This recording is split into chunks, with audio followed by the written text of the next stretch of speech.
달라지는 것 아니겠습니까? 하나님께서 계속해서 우리나라가 건실하게 번영하는 그 나라가 될 수 있도록 기도해 주시고, 무엇보다도 영적으로 참 하나님의 많은 은혜를 받은 우리 대한민국인데, 요즘에 보면 또 안타까운 면들을 많이 보게 됩니다. 계속해서 여러분들의 기도 가운데 우리 조국 대한민국, 또 북한이 있겠지만 나라를, 우리 조국을 사랑하는 마음으로 계속해서 기도해 주시기를 바랍니다. 우리 옆에 분들하고요, 오늘 좀 인사 나누시고 말씀 나누신데, 오늘은 광복절이니까 어떻게 인사하실까요? 대한민국 조국, 우리 조국을, 대한민국을 기억하면서 대한민국 국민임을 자랑스럽습니다. 그렇게 한번 인사 나누시죠. 대한민국 국민임을. 물론 미국 시민권 받으신 분들이 있어서 내 조국은 미국이다 그러면 할 말은 없는데요, 우리 빗속에 흐르는 조국은 대한민국이지 않겠습니까? 계속해서 그렇다고 오늘 교회에서 대한독립 만세를 외칠 수는 없는 것 같고, 마음속으로 우리 믿음의 사람들이니까 계속 나라를 위해서 기도하시는 저와 여러분 되기를 바랍니다. 오늘 말씀을 통해서 매우 많았더라, 이런 제목으로 여러분과 말씀을 나누겠습니다.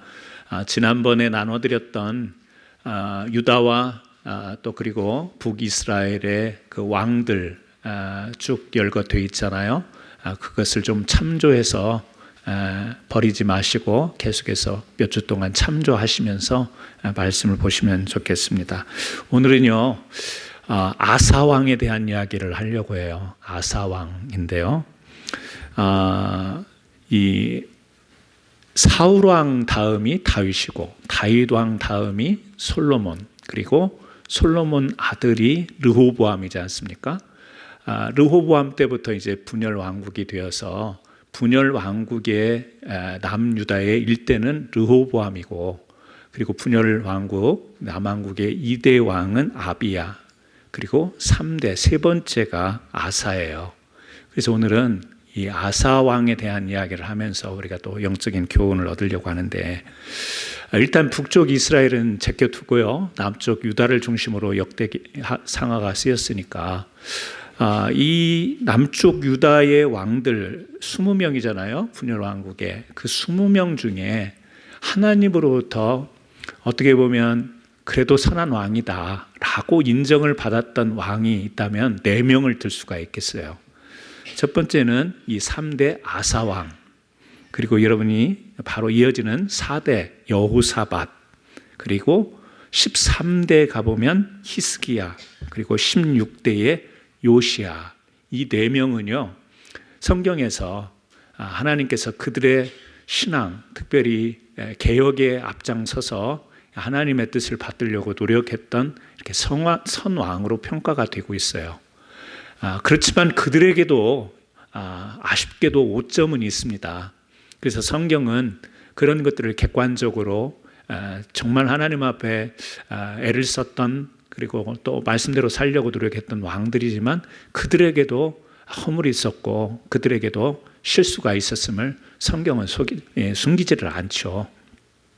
오늘 아사왕도요, 역대기를 보면 제가 계속해서 몇 주 동안 말씀드릴 때 이스라엘 백성들을 향해서 회복을 위해서 격려하고 그들의 정체성을 분명히 해주고 그들이 해야 될 이 사역에 대한 사명감을 분명히 갖기 위해서 그들에게 계속해서 격려하는 메시지인데, 이 아사왕을 우리가 역대기에서 만나보다 보니까 이 좋은 점, 장점 이것만을 계속해서 열거하기에는 그에게 오점이 있는 것을 그냥 넘어갈 수는 없었던 것 같아요.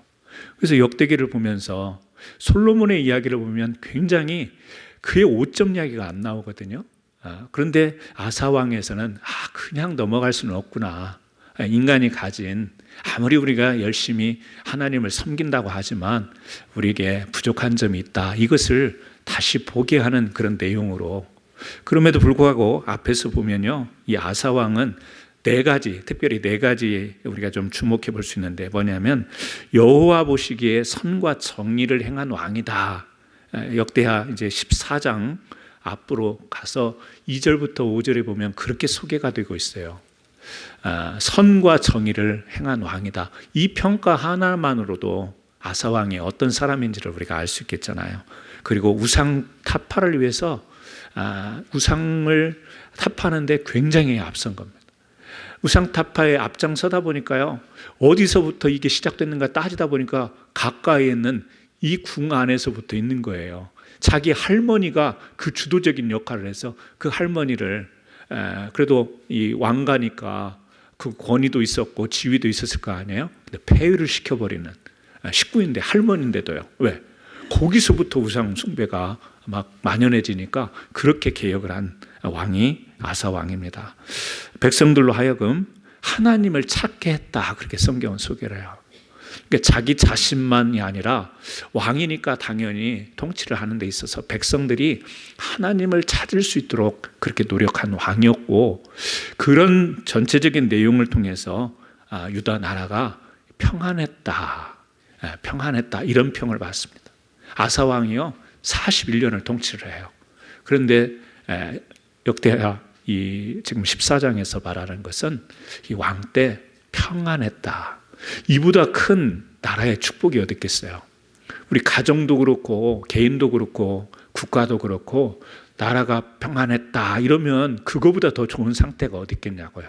그러니까 안정적이었고 질서가 있었고, 이것은 단순히 사람들의 모습만이 아니라 신앙적으로도 평안했다, 지금 그런 평가를 받던 왕이에요.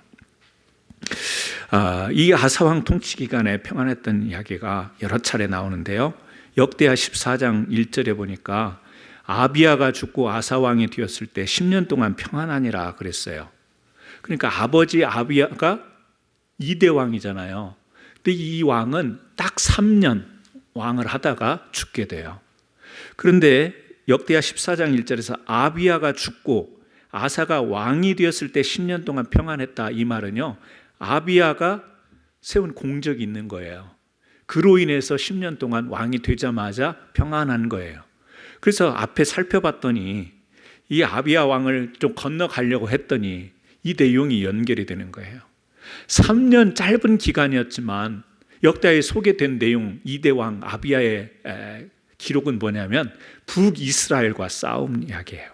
북이스라엘과 싸운 이야기. 여러분, 성경에 우리가 구약을 쭉 보지만 얼마나 많은 전쟁 이야기가 나와요. 계속 싸움 이야기가 나옵니다. 이스라엘이든 유다든 이 하나님이 택한 이 백성들 삶의 자리는요, 끊임없는 부족과의 싸움, 나라와 민족과의 싸움이 계속 일어나요. 이게 물리적으로 보면 전투이고 전쟁이고 싸움이지만 이것은 뭘 가리키나요? 바로 이 물리적인 싸움이 영적인 싸움이라고 하는 것을 우리들에게 보여주고 있어요. 그래서 적과 싸우고 이방 나라와 싸우는데요, 이기기도 하고 밀리기도 하는데요, 그것은 그냥 전투력에 있어서 어떤 작전에 있어서 싸움에 있어서 승리하고 지고 이런 문제가 아니라 이스라엘이 어떤 하나님 앞에서의 자세와 태도를 가졌느냐에 따라서 그 전쟁의 승패가 가늠되는 것을 우리가 볼 수 있지 않습니까? 이대의 아버지 아비야도 보면 이스라엘과 싸웠어요. 북쪽 이스라엘의 이름이 뭡니까? 야곱이 이스라엘 이름으로 축복을 받았잖아요. 하나님과 겨루어 싸워서 이겼다. 그러니까 이겼다라는 이름의 뜻보다는 하나님과 긴밀한 관계에, 그래서 하나님이 야곱에게 복을 내리시잖아요. 복을 내리시는, 싸워서 겨뤘고 천사와 씨름했고 막 이랬는데 내용은 뭐냐면 하나님이 그에게 약속의 축복을 허락하시는 거예요. 하나님과 뗄래야 뗄 수 없는 그런 관계인 것이죠. 그런데 북쪽 이스라엘 여로보암이 행했던 것은 뭐예요?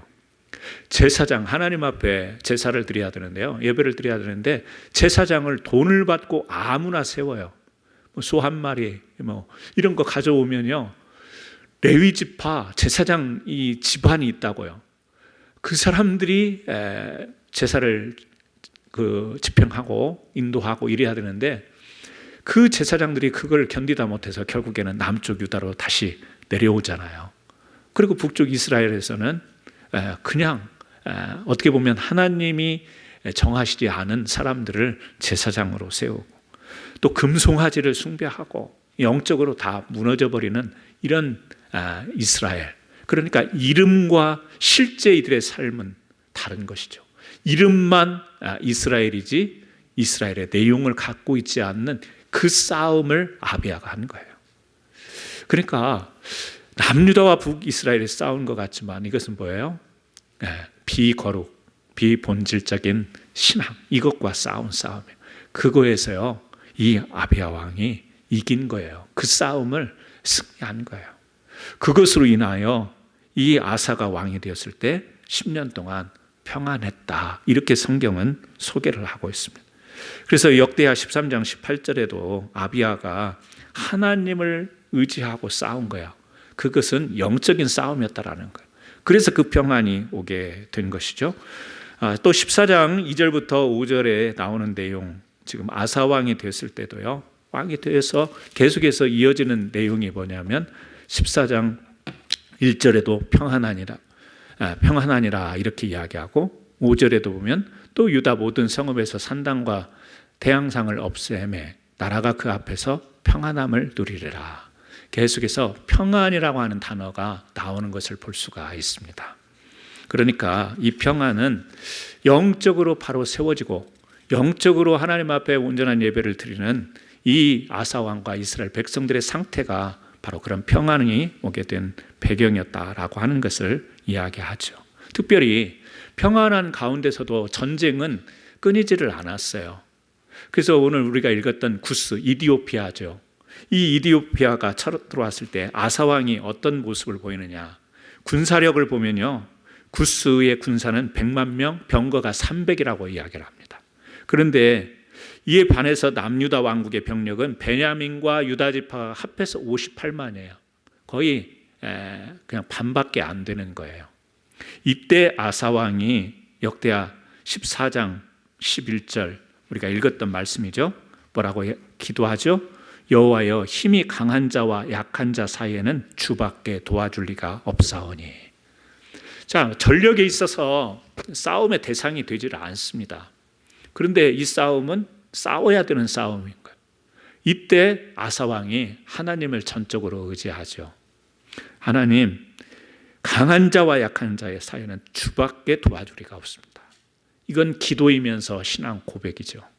있는 그대로를 하나님 앞에 고백하는 거예요. 하나님, 여호와여, 우리를 도우소서. 우리가 주를 의지하오며 주의 이름을 의탁하옵고 이 많은 무리를 치러왔나이다. 여호와여, 주는 우리 하나님이시오니 원컨대 사람이 주를 이기지 못하게 하옵소서. 감동되지 않습니까? 물론 이 전쟁의 싸움이지만 우리의 기도의 제목 같지 않습니까? 내가 지금 이런 문제가 생겼고 이런 걱정거리가 생겼는데 이 걱정과 내 사이에서 나를 도울 수 있는 분은 주님밖에 없습니다. 이게 늘 우리가 하는 기도 아니겠어요? 내가 이렇게도 해보고 저렇게도 해보지만 주밖에 도울 리가 없습니다. 이것이 늘 우리가 살아가면서 신앙생활을 하면서 또 영적인 싸움 가운데 하나님 앞에 드리는 간구요, 신앙 고백이 아니겠습니까? 이렇게 하나님을 의지하고 하나님 앞에 기도하고 나갔어요. 그런데 어떤 결과가 일어나죠? 우리가 읽었잖아요. 14장 13절에 그런 이야기를 합니다. 하나님이 이 비교가 되지 않는 군사력, 반밖에 되지 않는데 오히려 그 구스 사람들을 쫓아가게 돼요. 쫓아가요. 그러니까 그것은 이 전쟁이 어떻게 됐다라는 것을 알 수 있죠. 그리고 승리를 거둡니다. 그러면서 지금 13절 뒷부분에서 하는 말이 그거죠. 그의 군대 앞에서 패망하였음이라. 노략한 물건이 매우 많았더라. 오늘 설교 제목인데요. 매우 많았더라.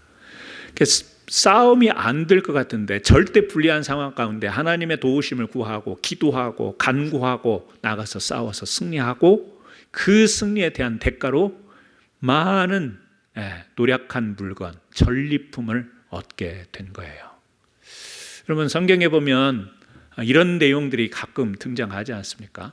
완전히 상황을 뒤집어 버리는, 그리고 전혀 예상할 수 없는 결과를 가져오는. 여기도 보면 승리, 그리고 그 뒤에서 노력한 물건이 많았다라고 그렇게 이야기를 합니다.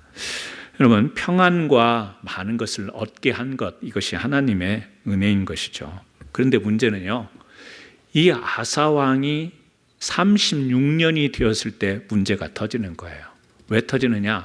이때는 또 북쪽 이스라엘과 문제가 생기는데, 북쪽 이스라엘에서 계속해서 영적으로 무너지니까 사람들이 그래도 이 신앙을 하나님 앞에서 그래도 말씀을 지키려고 하는 사람들은 이 영적으로 무너진 세상 속에서 살아가는 것이 견디기가 힘든 거예요. 우리가 그렇잖아요. 코로나도 겪었지만 예배를 드리던 사람들이 예배를 드리지 못하면 견디지 못합니다. 기도하던 사람들이 여러 가지 제약으로 인해서 기도하지 못하고 찬양하지 못하면 그 답답함이 말로 할 수가 없는 것이죠. 그러니까 북쪽 이스라엘에 다 이렇게 처음에는 여로보암을 따라서 너무 힘들고 고통스러워서 쫓아갔지만 예배가 무너져 버리고 하나님에 대한 질서가 무너져 버리니까 그 중에서 많은 사람들이요 다시 예루살렘으로 제사장과 또 그리고 레위 지파 사람들이 이미 돌아왔고, 그래서 이렇게 돌아오는 사람들이 많다 보니까 거기에서 라마라고 하는 요새에다가 이 북쪽 이스라엘에서요 딱 요새를 만들어 놓고 넘어가는 사람을 막는 거예요. 못 가게 막는 거예요. 그것으로 그치는 게 아니라 이게 안 되겠다. 그래서 남쪽 유다를 이제 공격하려고 하는 것입니다. 이런 상황이 되었을 때 이 아사 왕이 보여주는 모습은 어떤 모습이냐? 우리의 고개를 좀 갸우뚱하게 하는 모습으로 오늘 성경은 소개하고 있어요. 뭐냐면 구스와 전쟁할 때 절대 불리한 상황 속에서도 하나님밖에 도우리가 없습니다. 이런 고백을 통해서 승리를 하고 평안도 얻고 많은 것도 얻었잖아요. 근데 여기에서는요 많은 것, 그러니까 평안했고 궁 안에 성전 안에 은과 금이 많이 있었던 것이죠. 그것을 가지고 아람이라고 하는 나라에 부탁을 하는 거예요. 그 물질을 가져다가 하나님께서 구스와 전쟁 때 승리케 하시며 평안을 주시면서 많은 것을 얻겠는데 그 많은 것을 가져다가 아람에게 부탁을 해서, 그 아람은 이스라엘의 더 북쪽에 있으니까 그쪽에서 너희들이 좀 공격하면 이 남쪽으로 내려오려고 하는 이 북쪽 이스라엘의 작전에 어려움이 생길 거고, 그래서 그 남쪽 유다를